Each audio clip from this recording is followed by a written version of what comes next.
Masyado bang magulo ang paligid o magulo ang iyong isipan? Pakinggan mo ito. From Isaiah 26 verse 3, "You will keep in perfect peace those whose mind are steadfast because they trust in you."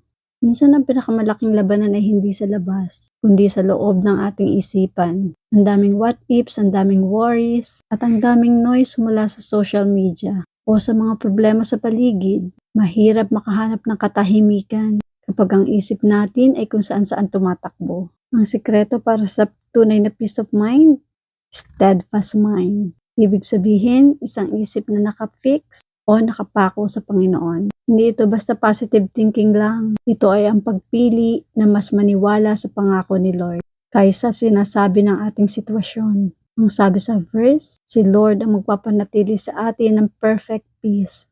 Hindi lang ito basta-bastang kapayapaan. Ito ay yung shalom, isang peace na buo, sapat, at hindi kayang gunitain ng tao. Kapag ang tiwala mo ay nasa Kanya, kahit gaano pa kalakas ang bagyo sa labas, kampante ang loob mo dahil alam mo ang angkor mo ay matatag. Kaya tara, pray tayo.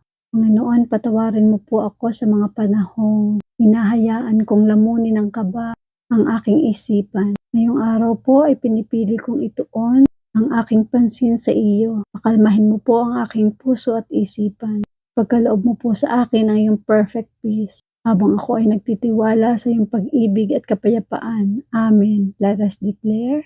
Nakafocus ang isip ko kay Lord, kaya may perfect peace ako. Tandaan mo, peace is not the absence of trouble, but the presence of God.